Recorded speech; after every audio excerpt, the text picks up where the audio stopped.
Eu gosto de falar que quando você... Depois que você tem um diploma, seu diploma tem um tamanho. Cada erro que você comete, cada problema que acontece na sua vida, na sua trajetória, esse diploma ele vai diminuindo. Então, assim, quando você não tem esse diploma, cara, é agora, assim, você tem que errar enquanto você não tem o diploma. E não é que você não pode errar depois, tá? Tipo, não é por aí, mas é só que, tipo, é fácil você explicar. Mas, cara, eu fiz isso, tentei, não gostei, isso, eu extraí, dessa experiência eu extraí isso.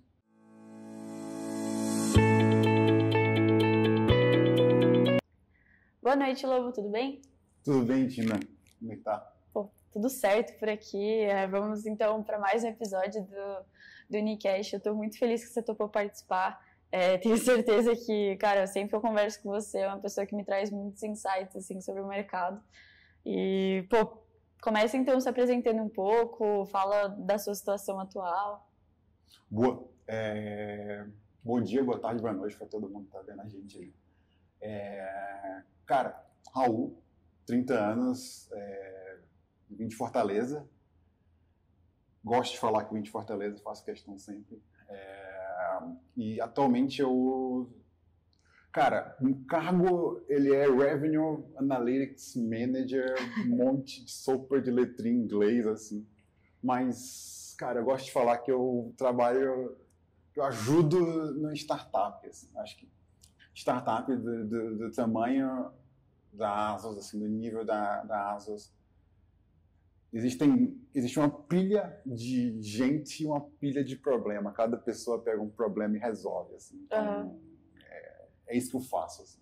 Eu ajudo com a parte de receita, gerenciamento de receita, um pouco finanças, rentabilidade e tudo mais. Ajudo com a parte de analytics, então faço um pouco de ciência de dados, um pouco de análise de dados, de engenharia de dados, um monte de sopa de letra em inglês também que eu posso falar, que eu acho que não é o caso, mas é isso, assim. Trabalho numa empresa de tecnologia, numa startup, que para isso você precisa ter dinamismo e você precisa conseguir, cara, ser maleável e passear entre as áreas e, enfim. Com certeza. Tecnologia. E a ASUS hoje, ela faz essencialmente o quê, assim? Boa. A ASUS, hoje, ela é uma empresa, é uma insurtech. Esse nome meio tech, meio bonito, meio... Mas, basicamente, a ASUS nasceu com o propósito de disruptar o mercado de seguro de pessoas no Brasil. Tá. Vou tentar dar um breve porquê aqui. A gente tem alguns momentos históricos aqui dentro do mercado brasileiro. Dentro de uma tese que o mercado chama de financial deepening, que é tipo o aprofundamento financeiro das pessoas. As pessoas ficando cada vez mais entendidas e preocupadas ali com seu dinheiro e empresas vindo e disputando esse mercado e fazendo com que o mercado ele cresça. A gente teve um primeiro movimento, que foi um movimento de disrupção dos bancos. Então a gente teve, cara, Nubank, Inter, C6, vindo ali para disruptar o mercado de bancões, e hoje eles são empresas dos bancões e os bancos digitais, eles coexistem, né? Tipo, eles não deixaram de existir, mas os bancões eles tiveram que se adaptar porque os bancos digitais vieram e atenderam muito bem o cliente. Eles cobraram taxas baratas, eles fizeram algo que os bancões não faziam, que era fazer o negócio direito e bom para o cliente. A gente teve um segundo momento em meados dos anos 10, ali, acho que um pouco mais para o final, com corretoras, serviços financeiros e pagamentos. Então, cara, a gente tem XP, a gente tem Isinvest, a gente tem outros players que ajudam no planejamento financeiro ali das pessoas, vindo com como que, cara, beleza, você já saiu do seu banco principal, não é mais o bancão, não é mais o Bradesco, o Banco do Brasil, mas, cara, seu investimento está onde? A sua carteira está onde? Traz aqui pra gente. Então, teve esse movimento. Só que pensa bem, a pessoa que hoje, o banco dela é o Nubank, o dinheiro dela está na XP, e o seguro dela está onde? Cara, o seguro dela está na Porto, o seguro dela está no Sul América, o seguro dela está na Prudential. Então a gente acredita que, cara, e esses são caras que atendem muito mal o cliente, tá?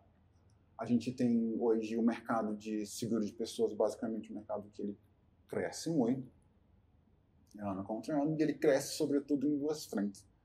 Ele cresce em empresas centenárias que atendem mal o cliente, que, cara, não tem o melhor produto para o cliente, que tem muita burocracia e sistemas legados que impedem essas empresas de criarem soluções inovadoras. E a gente tem os bancões. A gente tem um mercado de balcão. A gente tem, cara, você chega para o seu gerente de banco e fala, olha, eu queria um cartão de crédito com milha. Aí ele fala, beleza, compra aqui esse seguro de vida e eu te dou um cartão de crédito com limite. E na hora que os clientes mais precisam, que é na hora do sinistro, cara, esses caras não estão perto, assim, esses caras não estão fazendo o negócio direito. A gente acredita, a gente nasceu com esse propósito, cara. A gente quer disputar o mercado de seguro de vida. A gente quer ajudar, a gente quer proteger as famílias brasileiras. Uhum. Então é isso que a ASUS faz. A ASUS, ela é um insurtech com o propósito de desburocratizar o seguro de vida e proteger as famílias brasileiras, cara. Proteger você de possíveis problemas que você venha a ter na sua vida. E seguro de vida, o que é seguro de vida, essencialmente? Boa, existe um estigma sobre seguro de vida, muita gente fala, não, cara, eu vou pagar por um negócio que eu não vou usar. Mas não é isso. Isso a gente está falando do seguro de morte, né? Então, o seguro que você usa. Existe também esse seguro que não é você que usufrui, é os seus beneficiários. Então, a gente trabalha com esse seguro também. Mas, cara, a gente tem seguro de doenças graves, a gente tem seguro de invalidez, a gente tem seguro cirurgia, a gente tem seguro que cobre de incapacidade temporária. Basicamente, pensa o seguinte, suponha a Martina, uma pessoa que, cara, trabalha com a voz. O principal asset dela, o principal ativo dela é a voz dela. Ela não precisa proteger a voz dela. O que vai acontecer com a voz dela? Acabou, Ferrou, né? Ferrou. Pensa no exemplo que eu gosto de dar, que é o do médico. A gente tem muitos clientes médicos que é basicamente uma pessoa que não tem tanto vínculo empregatício assim, então não é uma pessoa que... cara, médico cirurgião, ele tem que ter a sua capacidade ali de executar uma cirurgia. Se por algum motivo ele tem uma doença que impossibilita ele de exercer a profissão, sei lá, ele tem um Parkinson por algum motivo, não sei, e aí isso faz com que ele a gente não consiga mais executar aquilo que ele faz no dia a dia. A gente precisa ter um seguro para esse cara, porque ele não pode correr o risco de ruína. Uhum.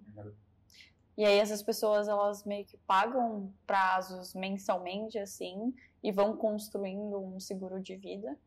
E esse seguro serve para quando elas acontecer o que exatamente na vida delas? O seguro nasceu de um propósito muito nobre, que é o propósito do mutualismo. Basicamente, a gente, pensando na concepção do seguro, a gente tinha vários agricultores, cada um na sua horta, e esses caras eles percebiam que ano após ano, um deles tinha uma praga, ou tinha uma intempérie, ou tinha alguma coisa que mexia com a safra dele e que não mexia com a dos outros. Perceberam e falaram, cara, e se a gente pegasse uma parte da nossa renda, colocasse numa caixinha aqui, e sempre que acontecesse algo com algum de nós, a gente fosse lá e quebrasse a caixinha e tirasse? Se a gente fizesse isso, aí nasceu o seguro, que é basicamente um mutualismo. Você paga um valor periodicamente para, caso aconteça algo com você usufruir. Nada aconteceu, não aconteceu nada com você, maravilha. Tipo, ótimo, você está bem. Sensacional. Perfeito, sensacional, nada aconteceu, eu estou bem. Poxa, ninguém fica triste porque você não pegou uma doença. Tipo, eu tô feliz, cara. O seguro é como se fosse uma proteção, é um hedge, é um termo em inglês aqui, se você colocar lá de diante.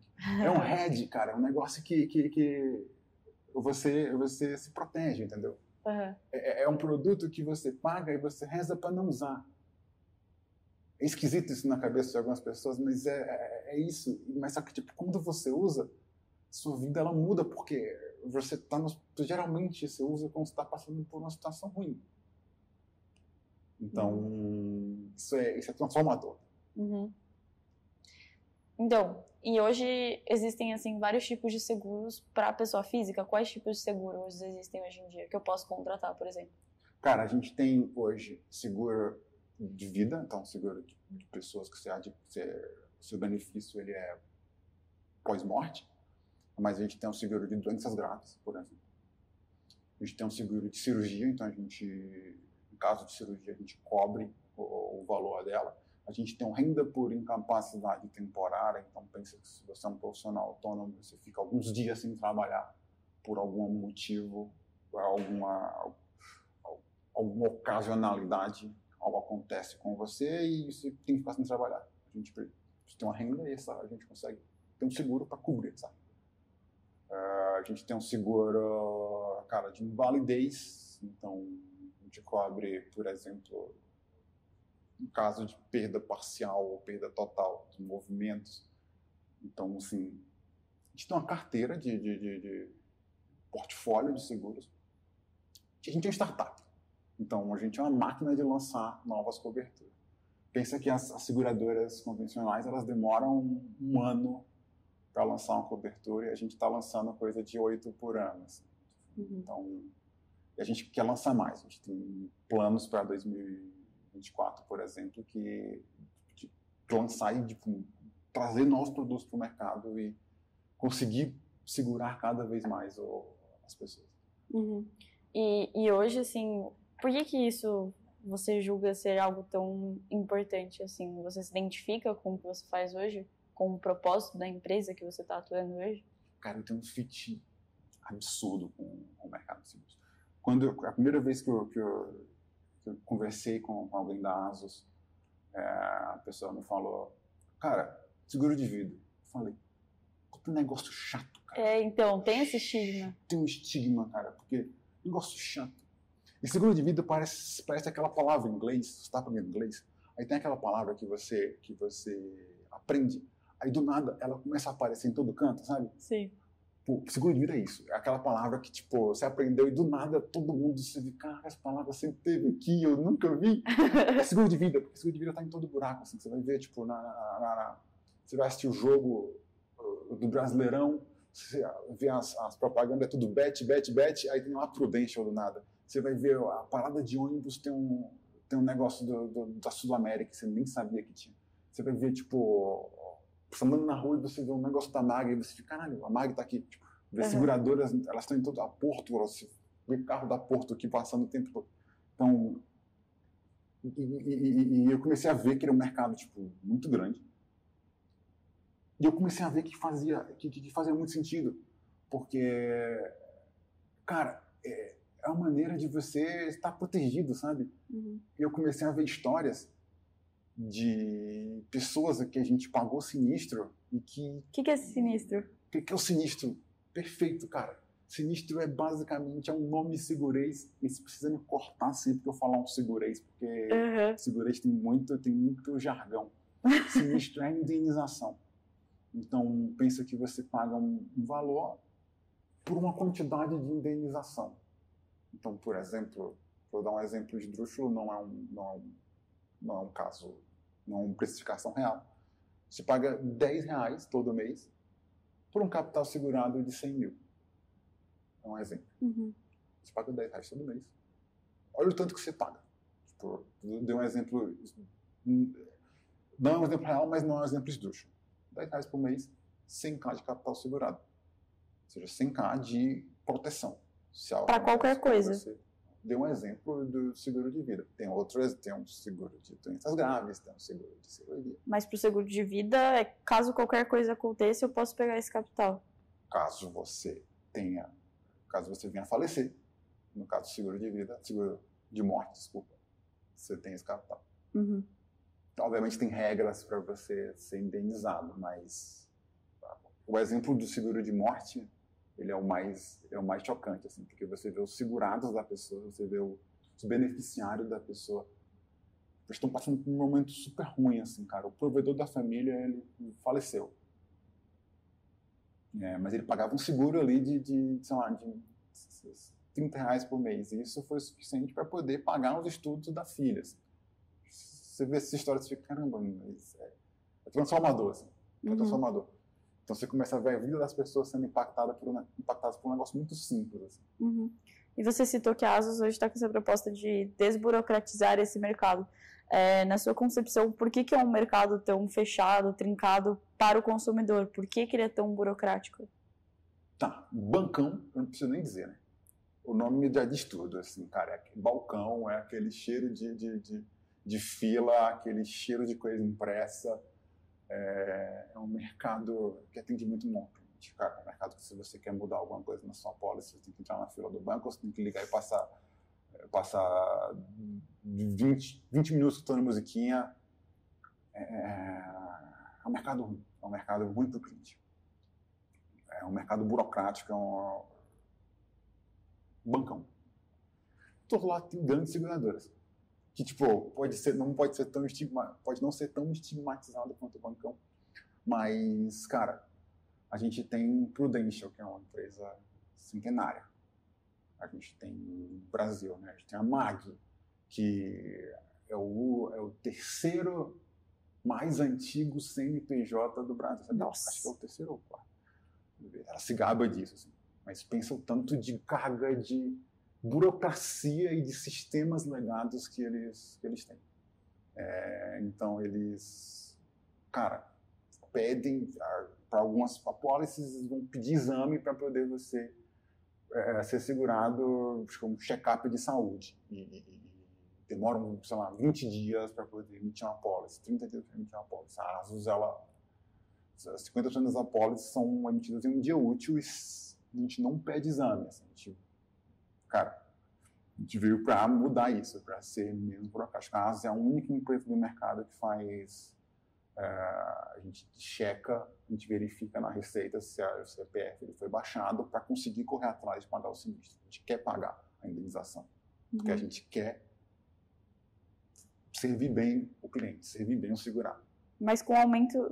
Então, é isso que tal. Vocês estão desburocratizando, mas também vocês estão aumentando o risco de vocês, né? Em cada cliente, ou não?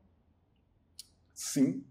Só que a gente está nadando num mar onde as seguradoras dos bancões, as seguradoras lucram muito com isso. Não precisam de tanto. Uhum. É uma missão muito grande aqui do lado das seguradoras. E os bancões têm isso como produto paralelo, produto secundário, não é a prioridade deles. Uhum. Então a gente está nadando nesse braço onde, cara, se eu fizer direito, eu consigo ser rentável, servir bem o cliente e servir bem a cadeia de valor. Uhum. E como você consegue analisar a partir dos dados do cliente se ele é um cliente de alto risco ou baixo risco?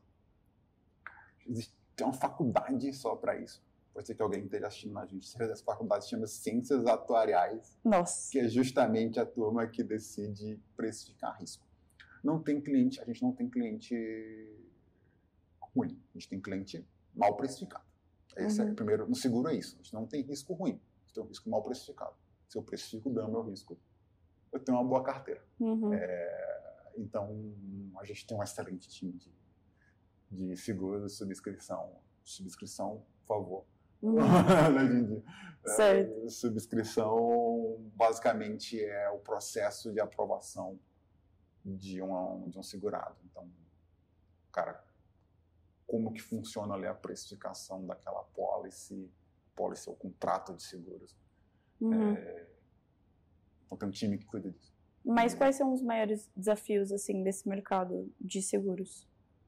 Cara, a gente tem um desafio muito grande de fraude. É um mercado muito alheio à fraude, porque tem muita pessoa... Estamos trabalhando no Brasil, cara. É Brasil. Então, se é Brasil, eu preciso entender que é Brasil e a gente entra desburocratizando. Se a gente é Brasil, a gente entra desburocratizando, aí você pensa, cara, por que o bancão lá atrás, por que a seguradora lá atrás burocratizou? Provavelmente ela teve um motivo, né? Então, a gente tem que jogar esse jogo, que é o Nubank, ele toma muito mais fraude do que o Banco do Brasil, você não acha? Com certeza. Então, a gente entra nesse jogo também, sabendo que a gente tem um desafio grande de fraude. A gente tem mecanismos para poder, a gente usa ciência para poder fazer isso, assim, a gente usa dados para poder fazer isso. A gente tem um desafio de capilaridade, que não é um mercado sexy, não é um produto sexy.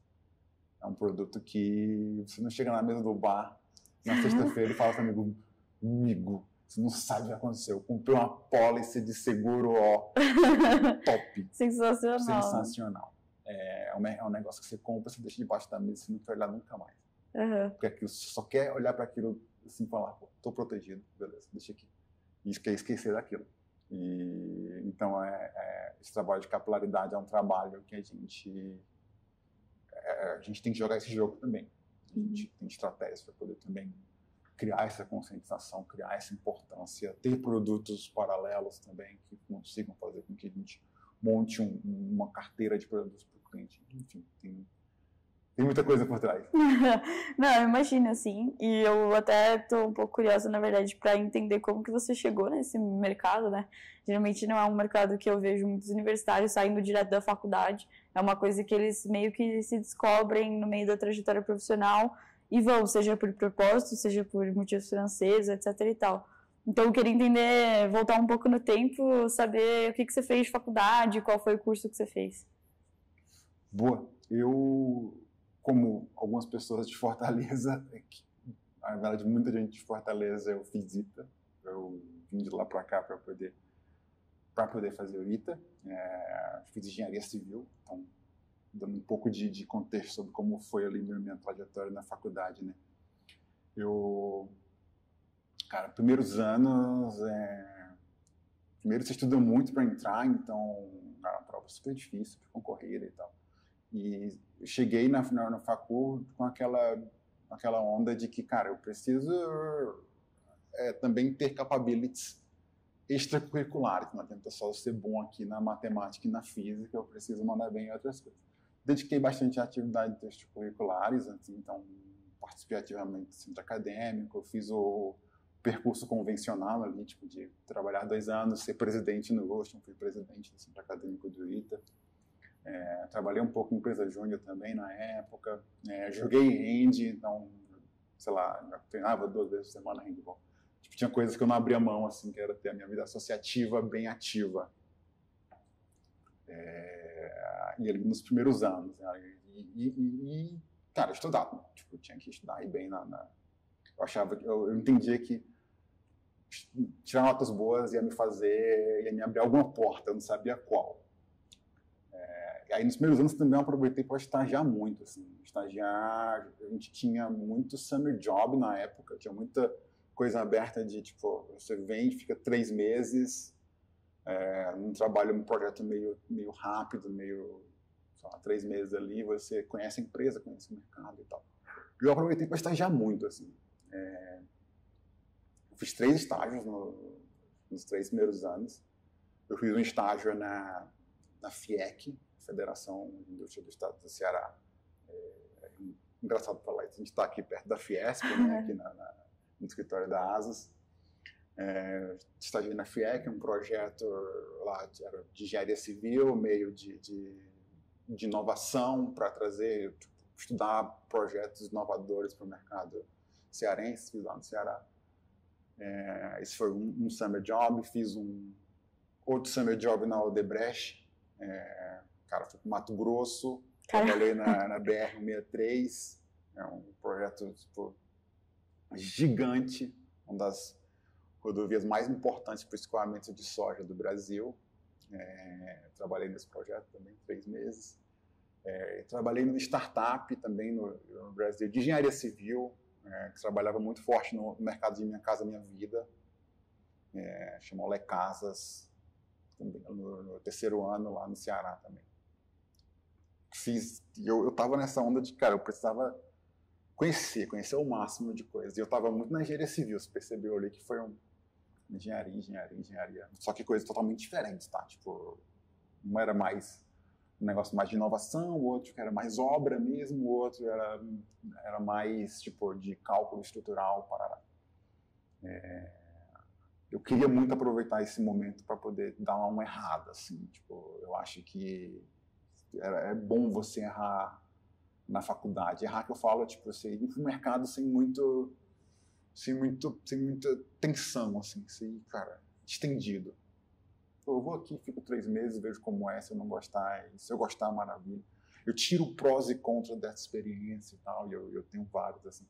Você gostou dessas experiências? Foi animal, assim, eu comi carne de jacaré no Mato Grosso, assim, sei lá, foi muito legal, eu aprendi muito sobre o mercado, eu sei bastante sobre o mercado de engenharia civil no Ceará, sobre as inovações que tem lá, porque eu tive essa oportunidade, assim, na Olé Casas eu vi como é que era uma empresa pequena pela primeira vez, vi como é que era uma estrutura enxuta, uma startup, então assim, animal, assim. Não voltaria para alguma delas? Não, mas eu achei muito legal. Aprendi muito e compus, fiz um compound do que sou eu naquela época.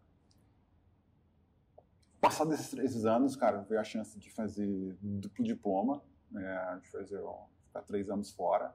Fiz 3 anos? 3 anos fora. Foram 2 anos estudando. Na verdade, eram 2 anos, e aí eu tranquei lá, quando eu estava lá na França. Fui para a École des Ponts, em Paris.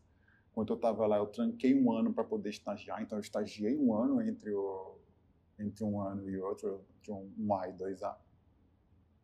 E estagiei de novo para fazer o meu projeto de fim de estudos lá, o meu TCC, eu fiz ele dentro da empresa. Então, tive outras experiências de estágio lá na França também.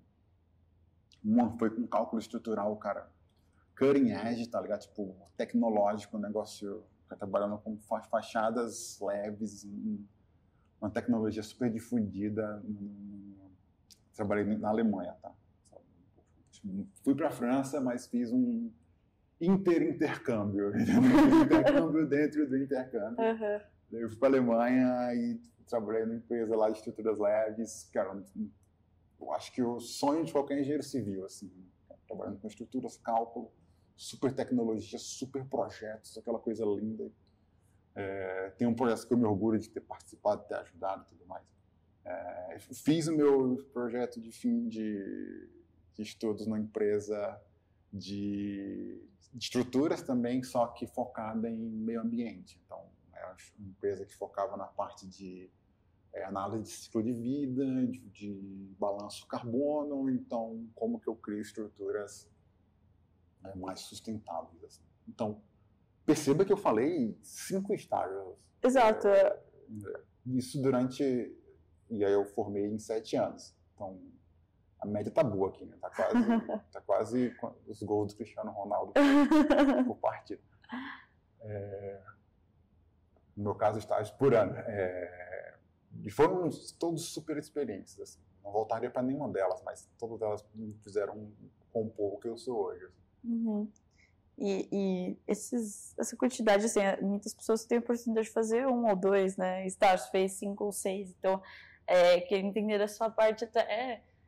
diria assim, depois de tudo isso, você já saiu muito na frente ou você ainda se sentia despreparado para entrar realmente de fato no mercado em algo que você gostasse? Eu não acho que eles fizeram de mim, que eles me faziam sair na frente, não, tá? Sendo super sincero. Eu chegava na entrevista, quando eu voltei da França para o Brasil, eu tinha 6 meses para formar, então eu não estava procurando vaga de estágio, eu estava procurando vaga de analista. Eu estava procurando vaga de efetivo, assim. E eu percebia que, tipo, era sempre mais difícil para mim, porque eu tinha que explicar o porquê que eu fiz os 5 estágios e porquê que todos eram engenharia civil, e eu estava querendo outra coisa. Quando eu voltei para o Brasil, eu voltei... Cara, eu queria trabalhar com tecnologia, assim, eu queria trabalhar em startup. Estava muito claro para mim isso quando eu voltei. Mas eu tive que errar muito antes. E eu tinha que explicar essa história. Por sorte, eu tinha isso muito bem explicado, assim, mas é sempre difícil. Eu gosto de falar que quando você... Depois que você tem um diploma, seu diploma tem um tamanho. Cada erro que você comete, cada problema que acontece na sua vida, na sua trajetória, esse diploma ele vai diminuindo. Então, assim, quando você não tem esse diploma, cara, agora, assim, você tem que errar enquanto você não tem o diploma. E não é que você não pode errar depois, tá? Tipo, não é por aí, mas é só que, tipo, é fácil você explicar. Mas, cara, eu fiz isso, tentei, não gostei, isso, eu extraí, dessa experiência eu extraí isso, dessa experiência eu extraí isso. Eu tinha muito claro na minha cabeça que, pô, da Odebrecht eu extraí que eu não queria trabalhar com empresa grande, da Ole Casas eu extraí, cara, trabalhar perto dos donos, trabalhar com empresa ágil era muito bom. Da Leisch eu aprendi a trabalhar com Leisch, a empresa da Alemanha. Eu aprendi que trabalhar com tecnologia é muito legal, porque você vê o que está acontecendo, tipo, ciências, tá ligado? Tipo, você vê no high-tech do que está acontecendo, e na Eliott, que foi meu último estágio, eu vi que o impacto do ESG era impagável. Assim, o impacto de você estar fazendo algo que é bom para as pessoas, para a sociedade, é impagável. Então, tipo, o compound disso tudo é o que eu sou hoje. Então, assim, não acho que me colocou na frente, pelo contrário, mas sabia explicar muito bem, e isso faz muito sentido para mim, muito claro para mim, essas coisas. E aí, quando você voltou para o Brasil, assim, nos processos seletivos, ter feito esses estágios te colocou num patamar no sentido que você sabia o que você queria. Mas mesmo assim, você ralou para, assim, passar em processos seletivos? Como que foi essa volta? Não, a volta, eu voltei em 2019. 2019 era um boom. A gente estava num boom de empresas de tecnologia, então eu acabei surfando um pouco esse boom. A gente estava num mercado crescente, muitas empresas nascendo ali, então, cara, a gente teve, na época, logo 2015, 2016, veio Uber, iFood, todos esses grandes players, assim, que mudaram um pouco a maneira como as pessoas se comportam. Em 2019, quando eu voltei, assim, tinha algumas empresas ali contratando, mas eu queria algo, eu falei, queria estar perto de dono, eu queria estar num negócio menor e que eu conseguisse crescer junto. Eu tinha um amigo num projeto dentro da Ambev é uma empresa grande, mas era um projeto apartado dentro de um coworking lá. Empresa, cara, minúscula, tinha 40 pessoas na época, ela se chamava Zé Delivery, ninguém conhecia, era um negócio, tipo, só tinha em São Paulo, Rio e Minas. Os caras falaram, cara, a gente está precisando de alguém aqui que saiba de matemática para poder fazer um negócio de preços aqui. Vem aí. Esse cara estudou comigo, já me conhecia, confiava em mim, então fui, assim. E aí começou a minha carreira na tecnologia, né, cara? Passei um tempo no Zé, né? Peguei todo o crescimento ali do Zé Delivery na pandemia, então no começo da pandemia, sobretudo, com aquele boom de o bar tá fechado, tenho que pedir. Então, a Zé Delivery, não tinha outra. Então, super legal. Logo depois, também na tese de digitalização, fui para a Stone. Fui para o braço da Stone Digital, que é a Pagar.me. Eu fui para fundar a área de pricing, nós não tinha um pricing lá, e eu fui para fazer a área nascer do zero, assim. Super experiência, assim, não contratei pessoas pela primeira vez, estruturei processo, tirei coisa da cabeça, assim, porque tipo, eu fui acelerado de alguma forma, porque eu não tinha tanta experiência assim para isso. Mas a Stone foi uma máquina de esticar pessoas, eles sempre se gabavam disso, eles me esticaram ao máximo e eu também consegui retribuir.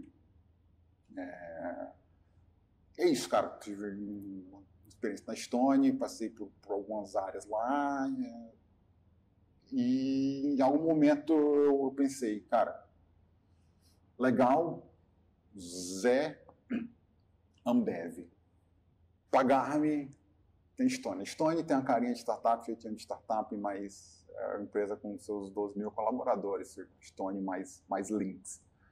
Então, tá, eu acho que eu quero estar num canto onde eu esteja correndo risco, e sendo mais empreendedor e mais dono. Uhum.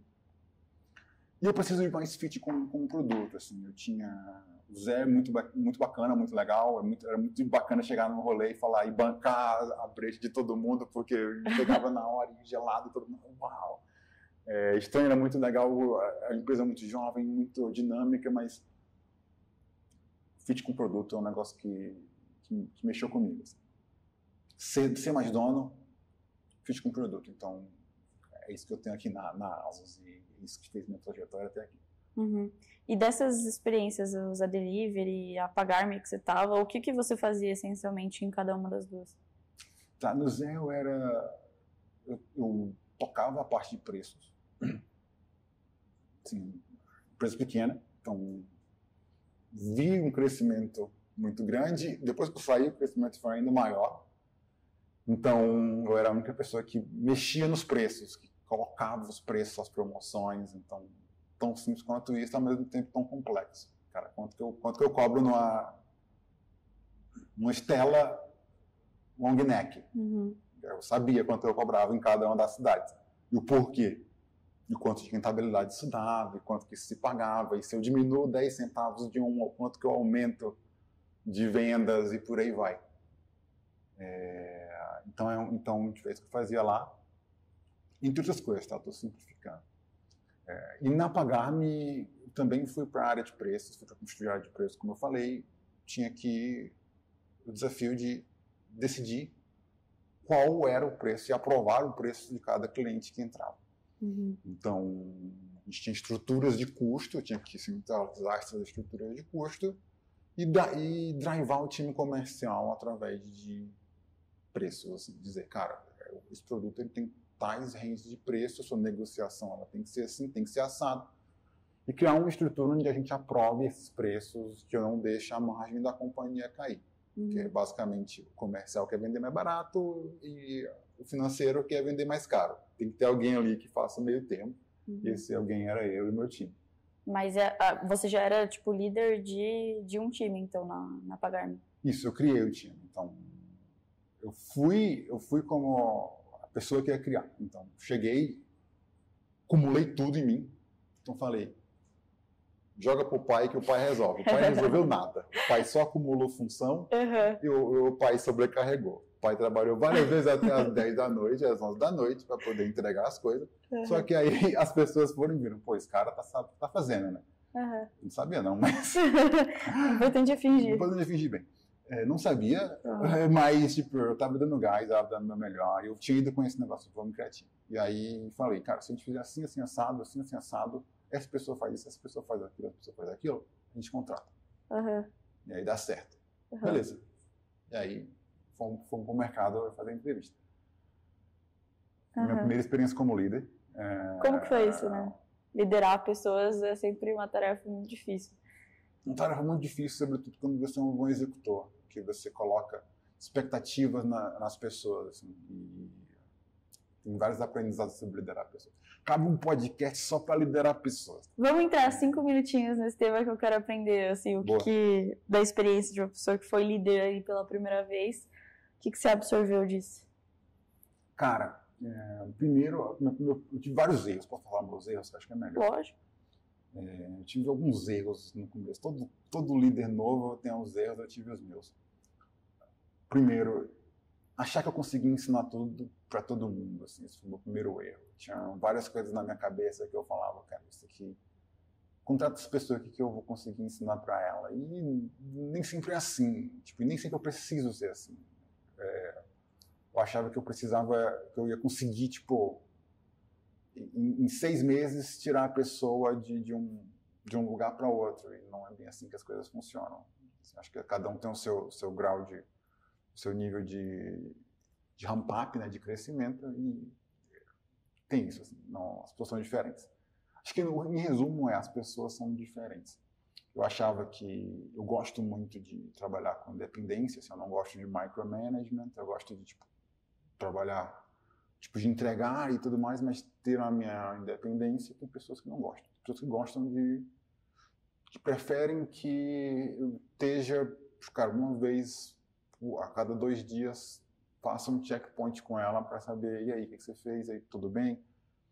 Tem gente que prefere, não, cara, se eu ficar um mês sem falar com aquela pessoa, ela tá lá fazendo o trabalho dele, eu tô fazendo o meu e tamo bem, assim. Precisa de confiança para isso, né?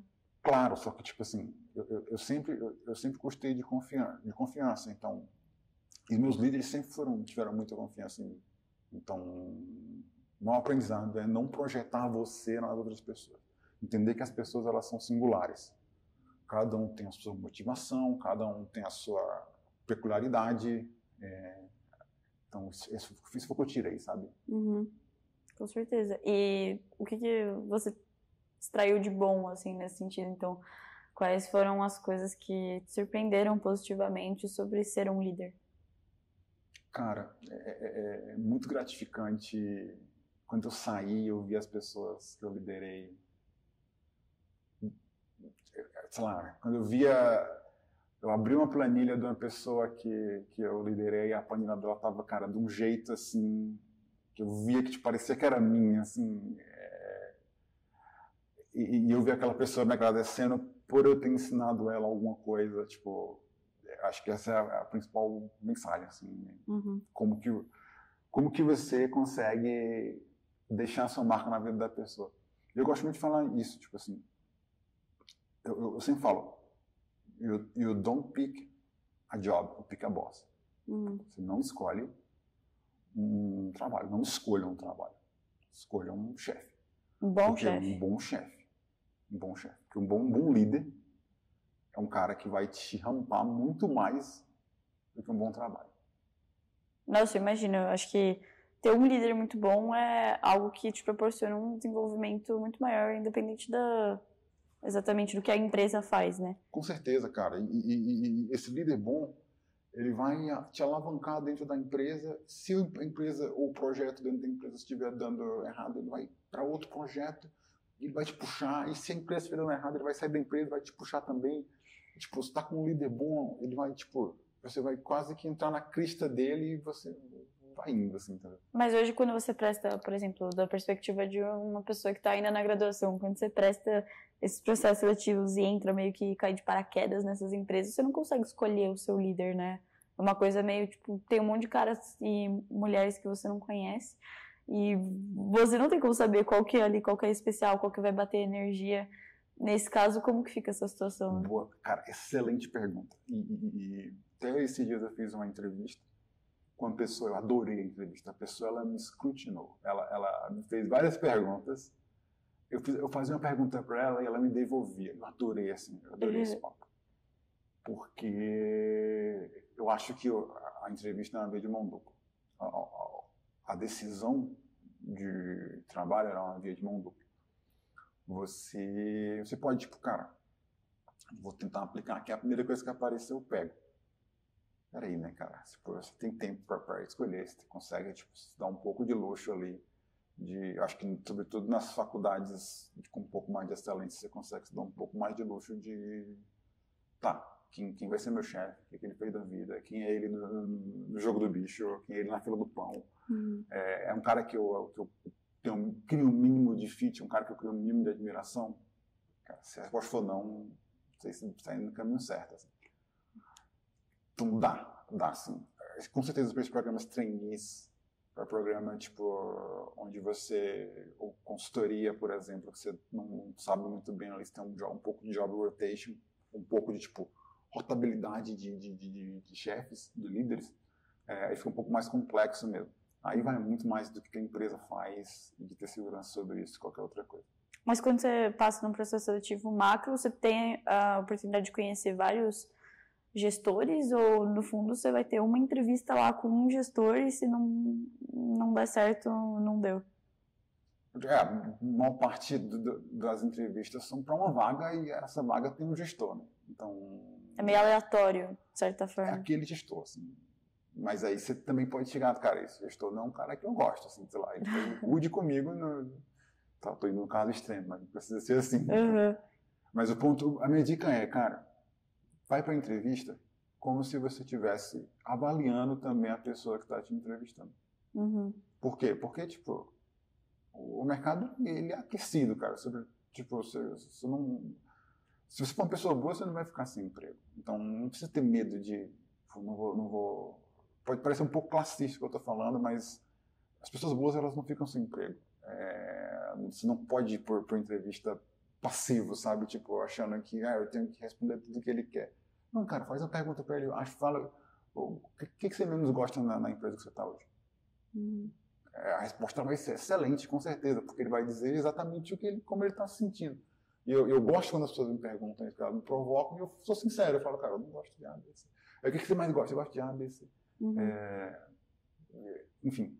E nos candidatos, já que você avaliou, que você fez entrevista, o que eram pontos chaves, assim, além dessa via de mão dupla, no sentido dessa curiosidade que a pessoa tem de conhecer também o outro lado, quais habilidades ou características você via que eram diferenciais? Cara, eu avalio sempre ela saber conectar muito bem os pontos as experiências dela. Em que sentido? A pessoa chega e fala, e isso é uma dica mais genérica, tá? Talvez, mas a pessoa chega e fala, cara, eu tava aqui, aí eu saí daqui e vim pra cá. Daí eu saí daqui e vim pra cá. Tá, mas por quê, cara? Como que eu conecto isso com o que você é hoje? Eu não quero saber o seu movimento, eu quero saber quem você é. E você é um pedaço de cada uma dessas coisas. Você tem que criar uma história. Por mais que lá atrás tenha sido só estou saindo mesmo, assim. Mas você tem que conseguir explicar como que você estava naquele momento e o que te motivou aquilo. As pessoas que entram que contam as experiências anteriores como se fossem passos, não como se fosse uma trajetória, as pessoas não dá. E outra coisa também que eu levo em consideração é a perspectiva da pessoa de futuro, que é como que você se vê no longo prazo. Eu nunca pergunto isso. Eu percebi que essa pergunta ela é enviesada. Porque todo mundo tem uma resposta meio pronta, meio genérica. Eu sempre pergunto quem são suas referências profissionais. Estou entregando a minha pergunta secreta, mas essa é a minha melhor pergunta. Essa é a minha melhor pergunta, porque nela eu consigo ver quem são, em quem que você se inspira. E quem você se inspira é quem você quer ser. Não é que você quer ser exatamente, não. Pô, se chegasse no final da sua vida e você fosse a pessoa que você se inspira, você seria uma pessoa muito feliz. Então isso diz muito sobre você, sobre quem você quer ser, qual a sua trajetória, o que você admira numa pessoa, o que você não admira. E então, você espera um nome como uma resposta ou um perfil profissional? Qualquer um dos dois me satisfaz. Eu gosto quando vem nomes porque eu consigo ver o que a pessoa valoriza mesmo. Assim. E aí nomes de pessoas bem-sucedidas que cada um... Eu gosto também, cara, meu chefe na empresa tal é um cara que eu admiro muito por motivo ABC. Só saber explicar o motivo. Mas isso me diz alguma coisa sobre ela. Quer dizer, que se daqui a alguns anos ela tiver como esse cara está hoje, ela vai estar bem. E ela me responde automaticamente como que ela se vê no longo prazo sem me responder essa pergunta. Porque se eu fosse perguntar, eu ia ser bullshit. Assim, eu quero ser uma pessoa bem sucedida. Eu não quero ouvir isso. Eu quero ouvir, cara, você quer fazer um mestrado ou não? Você quer fazer você quer fazer um job rotation, mudar de área ou não? Você quer empreender ou não? Você quer? Eu quero ouvir pergunta. Eu quero resposta sincera. A resposta sincera vem nessa pergunta de quem você admira de modo geral. Eu tenho uma última pergunta em relação a tudo, na verdade, que eu sempre tive a impressão que faz muito sentido, é muito bacana ver carreiras coerentes. Então, uma pessoa que sempre quis ir para o mercado financeiro, ela foi para a Liga do Mercado Financeiro, ela fez curso de investimento, de valuation, não sei o quê, e você chega, participou de challenge, você chega, ela tem um perfil perfeito. Mas eu, às vezes, me preocupo um pouco por exemplo, eu na faculdade tentei sempre explorar todas as áreas que eu conseguiria, principalmente estudando na Unicamp, é um lugar que tem 1 milhão de oportunidades. E aí, por exemplo, hoje eu tenho vontade de trabalhar em consultoria, mas eu tenho medo de não ter participado de uma empresa júnior, de não ter feito experiências na faculdade condizentes com as vagas que eu vou procurar, né? E aí eu queria saber até da parte de quem avalia se... Como você vê isso, sabe? Trajetórias que não são coerentes com a vaga, às vezes, mas que a motivação supera tudo isso? Cara, você, suponhamos assim que você queira consultoria, você vai ter a vida inteira para fazer case. Por que você vai perder a sua faculdade, gastar a sua faculdade fazendo case? Tipo, não faz sentido, entendeu? Eu sei que tem gente que prepara o currículo para poder chegar lá na hora e ter um pouco mais de chance, assim, mas, cara, aqueles 5 anos da faculdade, os 5, 6, 7 anos da faculdade, é o momento para você fazer coisa diferente, não é para você errar. É o momento para você fazer 5 estágios, é o momento para você ir para a França e meter o louco, é o momento para você sair da França e ir para a Alemanha e meter o louco de novo. Não é um momento em que se aprender a falar outra língua, é um momento para você, tipo, se diferenciar. Assim. Se diferenciar não é você, quando você entra, eu não estou criticando quem é de líder de mercado, por favor, assim, eu acho que tipo, está muito claro para você que aquilo vai fundo também, assim. Mas eu não gosto da pessoa que é um enlatado, assim, que ela, tipo, entra numa linha de produção de profissional e ela, tipo, liga do mercado financeiro, ou liga de consultoria, empresa júnior, aquela coisa, tipo, monta o currículozinho todo, chega na entrevista, ela tá engravatadinha. Não é isso, assim. Tipo, e das pessoas que eu vi, não é isso que muda a trajetória delas, assim. Com certeza muita gente, cara, preferia ter assistido mais séries do que ter feito isso, assim. Nem mais séries, mas eu preferia ter melhorado no inglês, ou aprendido espanhol vem com tudo aí. Ou metido o mandarim também, sei lá. Enfim. Tem inúmeras possibilidades, né? Inúmeras possibilidades, e ser ímpar é muito mais relevante que ser par. O mercado, ele vê uma pessoa ímpar. Quantas pessoas você não acha que o cara o consultor na entrevista que fizeram liga do mercado financeiro? Com certeza. E quantas pessoas ele entrevista que tem um podcast? Acho que menos. Menos. Proporcionalmente, acho que menos. Qual que é a qualidade mais importante para você no mercado de trabalho? Fazer um pouquinho a mais. Posso explicar um pouquinho mais? Pode.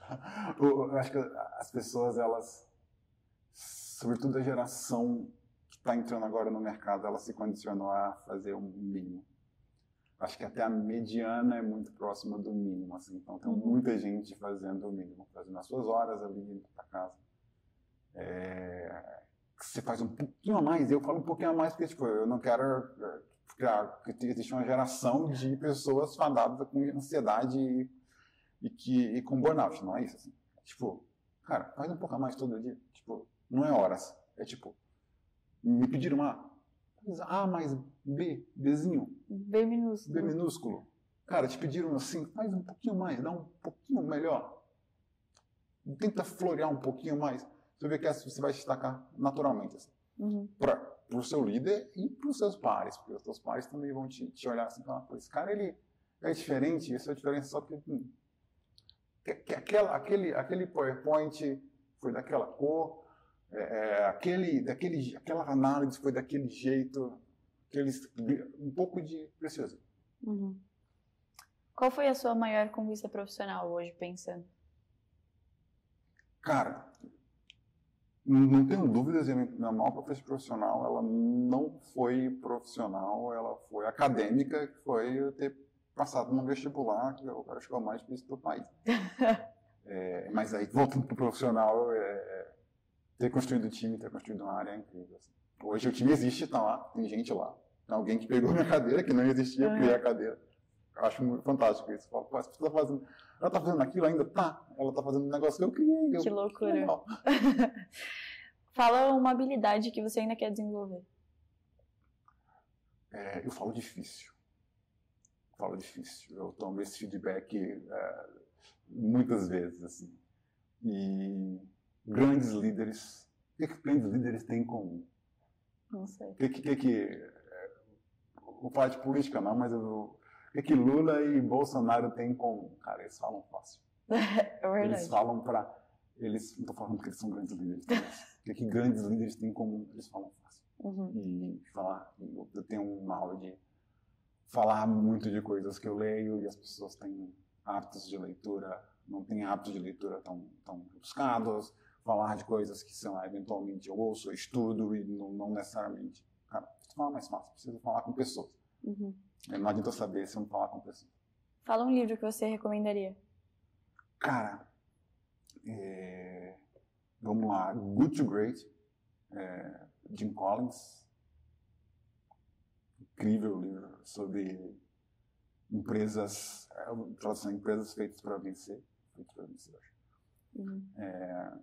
Fala muito sobre a dinâmica de o que faz uma empresa, cara, ser uma empresa duradoura, ser uma empresa longeva. Então, isso é um bom livro. Perfeito. Fala a palavra que descreve melhor o seu estilo de liderança.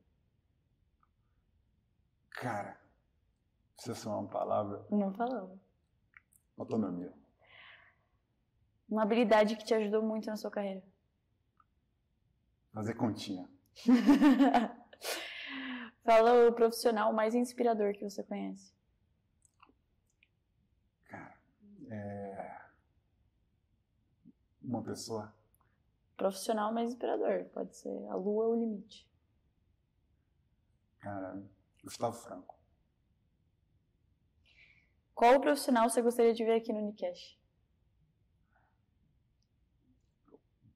Cara, tem um grande amigo que ele é consultor, trabalha na Bain, e ele, é possível que ele fale o contrário de tudo que eu falei, e eu acho legal essa dinâmica de ter visões diferentes. Assim. Qual que é o nome dele? William Suzuki. Passou depois. Beleza.